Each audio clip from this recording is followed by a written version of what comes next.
하나님께서 싫어하시는 것이 있다면 하나님을 신뢰하지 못하는 불신과 또 하나님의 말씀에 거역하는 불순종일 것입니다. 그런데 악한 사단의 마귀가 우리에게 속삭이지요. 꼭 그 이야기를 하는 겁니다. 하나님, 그건 그 뜻이 아니야 라고 곡해하는 것이고, 불순종할 수 있도록 하나님의 뜻이 아닌 나의 생각을 좀 더 크게 주입하는 것입니다. 그렇다면 근본 원인이 되는 사단, 이 사단을 왜 하나님께서는 이 땅 가운데 보내셨을까? 아예 안 보내셨으면 어땠을까? 하는 생각도 해보게 됩니다. 욥기에서 보면 하나님은 사단과 함께 천상의 회의를 할 정도로 그렇게 함께 대화하는 이런 존재로 기록되고 있습니다. 하나님 나라의 모형으로서의 에덴 동산에서도 뱀의 간교함이 함께 했었습니다.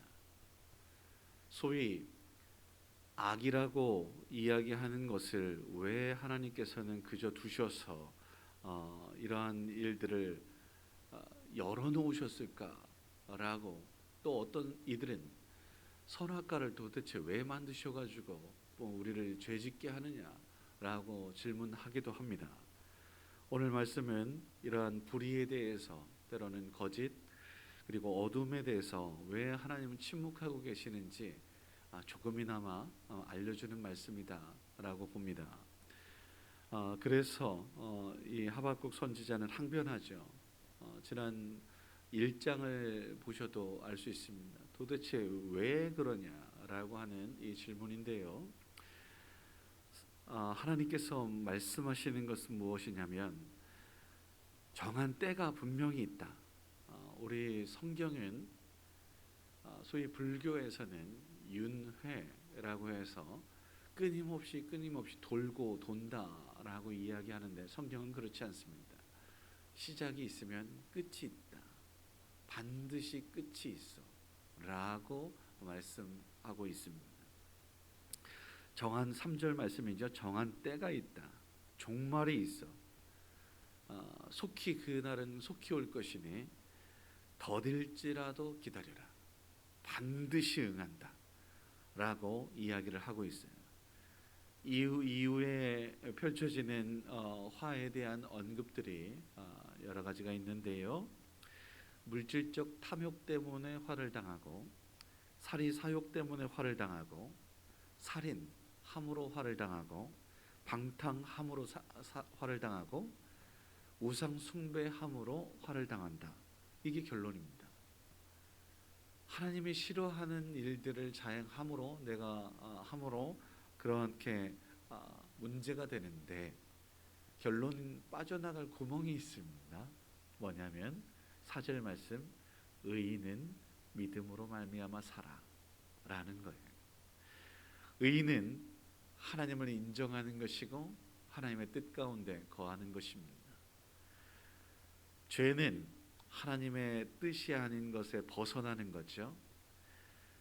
그리고 또한 죄는 내가 옳다고 인정하는 것이어서 하나님의 뜻보다는 내 뜻을 우선으로 하고 있습니다. 이게 죄입니다.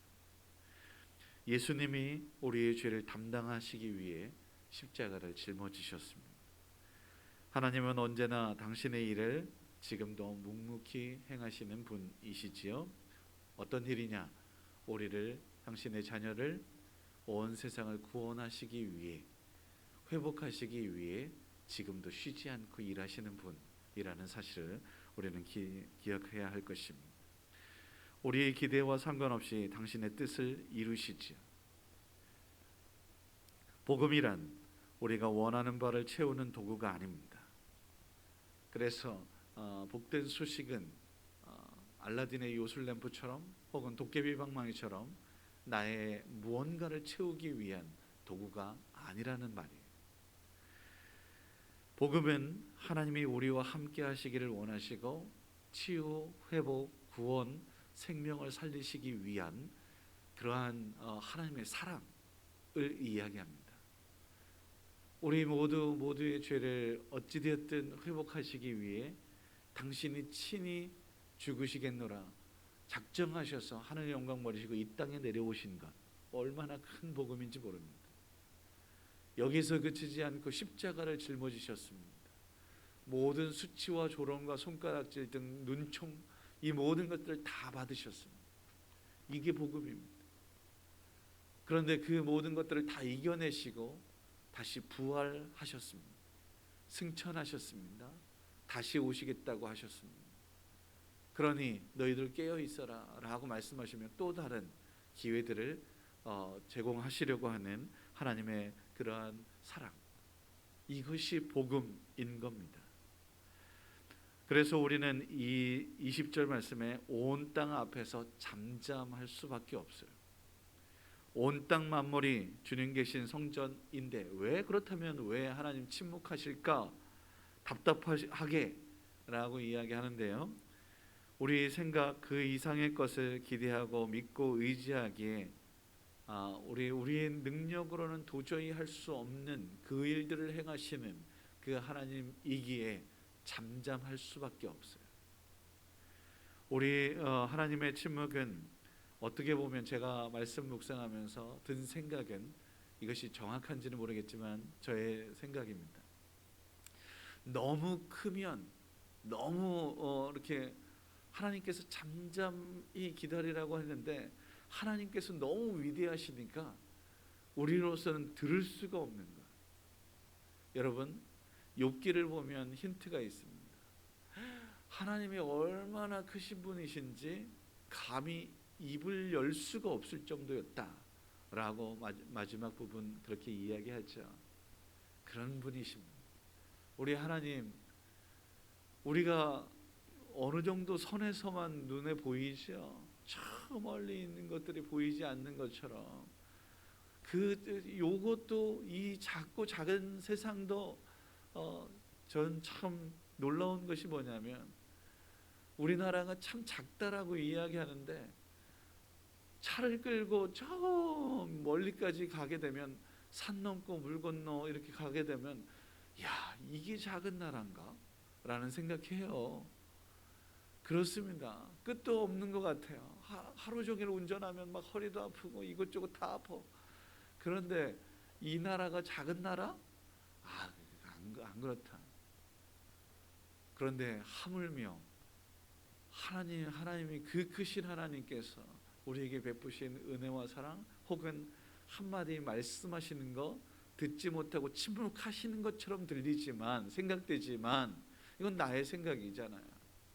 하나님 말씀하시는데 내가 듣지 못하는 나의 어리석음과 우둔함으로 그 하나님의 크심을 모르고 있었던 것은 아닌가 하는 생각을 해보게 된단 말입니다. 결론입니다. 악을 그대로 두시는 이유에 대해서 제가 처음에 물었죠. 하나님께서 태초에 천지를 창조하시고 빛과 어둠을 지으셨을 때 하나님 좋다 말씀하셨습니다. 우리 편에서는 빛은 좋은 것이고 어둠은 나쁜 것, 이렇게 구분 지을 수 있어요. 하나님은 그렇지 않다. 하나님께서 만드신 모든 것이 선하고 아름답다라고 말씀하세요. 그런데 앞서 말씀드렸던 것처럼 나의 어리석음과 우둔함으로 인해, 교만과 욕심으로 인해 하나님의 것들 제대로 볼 수 있는 눈들을 닫아버린 것은 아니겠는가. 내가 무엇이 간데 감히 어둠을 나쁜 것이라고 정죄하고 하나님의 그 손길을 무시하며 거역하겠는가 라고 생각하게 되는 것입니다. 지금도 우리는 이런저런 나의 뜻이 아니면 다른 것을 선택하는 사람이면 그냥 왜 그러냐 이렇게 정죄할 때가 너무 많아요.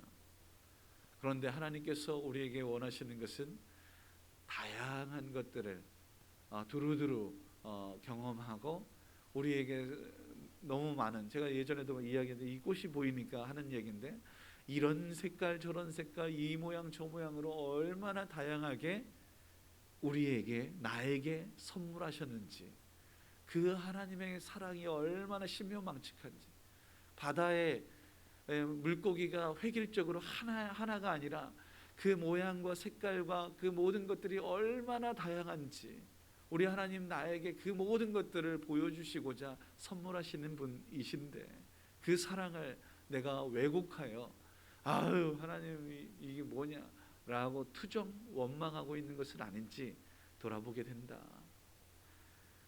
우리를 이렇게 말씀하시는 것들은 어김없이 우리를 연단 성숙 성장하게 하시려고 하는 이런 사람도 있고 저런 사람도 있구나 등등 해가지고 더 많은 더 넓은 하나님과 같이 모든 것들을 이해하고 용납하는 이러한 모습으로 성숙 성장하게 하시려는 하나님의 의도가 아니겠는가.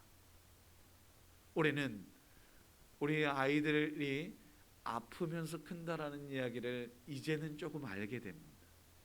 아예 그냥 온실 속의 화초처럼 늘 안 아프게 이렇게 사는 것보다 때로는 이런저런 바이러스들을 일부러라도 주입해서 더 건강하게 하시려는 하나님의 의도 말이죠.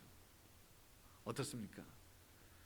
저는 오늘 말씀을 통해서 세상의 악 혹은 거짓, 불의, 어둠 이런 모든 것들이 있을지라도 이 또한 하나님께서 우리를 연단하시고 성숙 성장하게 하는 하나님의 선물일 수 있다라는 것을 이야기하고 싶은 겁니다. 오늘 우리에게 하나님께서 우리를 사랑하시기 때문에 우리에게 더 좋은 것들을 허락하시기 위해 이끄시는 하나님의 손길이라고 고백할 수 있으면 좋겠다.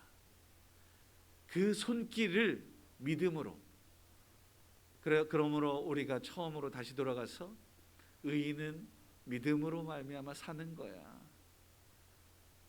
하나님을 신뢰하고 하나님의 말씀을 순종하며 나아갈 수 있는 우리가 되어야 해 라고 말씀하심이지요. 오늘 말씀에서도 5가지 그러한 좋지 않은 것들에 대해서 말씀드렸습니다. 다시 보시면 탐욕과 욕심과 살인과 방탕과 우상숭배 이 모든 것들을 하나님께서 두신 이유는 우리를 그 유혹들을 잘 이겨내어 너희들은 하나님의 자녀인 것을 온 세상이 알게끔 그렇게 살아라고 말씀하심이지요. 우리 하나님의 자녀답게 내가 거룩하니 너희도 거룩하게 그렇게 살아 하나님의 칭찬 듣는 하나님의 백성일 수 있게 되길 주의 이름으로 축원합니다. 한 주일 동안도 오늘 하루도 그렇게 주님의 뜻을 이루는 하나님의 백성일 수 있게 되기를 더 풍성한 하나님의 자녀이게 되기를 주님의 이름으로 축복합니다. 기도하겠습니다. 거룩하신 아버지 하나님, 주님의 뜻이 무엇인지 알 수 없는 어리석음 가운데 있습니다. 이 우둔함을 용서하시고 주님의 높고 위대하심을 고백할 수 있는 우리 모두가 되게 하여 주시옵소서. 부족하고 연약한 죄인이어서 하나님의 뜻과 하나님의 의도를 멀리하고 그 뜻을 분별하지 못하지만 오 주님, 의인은 믿음으로 말미암아 산다 하셨으니 주 하나님을 바라보며 그 뜻이 무엇인지 다시 한번 찾고 의지하여 나아갈 수 있는 우리 모두, 주님의 손길을 기대하며 잠잠히 기다릴 수 있는 우리 모두 되게 하여 주옵소서. 주님, 우리를 구원하여 주시옵소서. 연단하신 후에 정금과 같이 사용하시겠다고 약속하셨으니 아버지 하나님, 우리를 푸른 초장과 쉴만한 물가로 인도하여 주시옵소서. 가는 길이 비록 힘들고 어렵고 좁고 하나님 주님 괴로울지라도 이 모든 것들을 다 잘 이겨내서 아버지 하나님 평안한 안식을 누릴 수 있는 주의 백성들 다 될 수 있도록 도와주옵소서. 오늘 5가지 죄에 대해서 하나님 말씀하셨습니다. 미혹되지 않도록 늘 깨어 있게 하여 주시고 마음속에서라도 범죄하지 않으며 하나님의 백성으로서 거룩하고 정결하게 주님께서 원하시는 바를 일구는 하나님의 사람 되게 하여 주옵소서. 오늘 한 날도 시작할 수 있도록 열어주셨음에 감사하며 기도하는 마음, 아버지 하나님께 나아와 하나님 말씀 가운데 하루를 열 수 있도록 도우셨음에 감사드립니다. 오늘 한날뿐만 아니라 한 주일 동안도 하나님께서 뜻하신 바를 일구시옵소서. 의인은 오직 믿음으로 말미암아 산다라고 하는 이 진리를 오늘도 말씀하여 주셨고, 물이 바다 덮음같이 여호와의 영광을 인정해야 한다. 우리 모두가 하나님의 하나님 되심을 고백하며 살아갈 수 있도록 도와주시옵소서. 함께하여 주실 주님을 기대하며 감사하며 예수님의 이름으로 기도드립니다.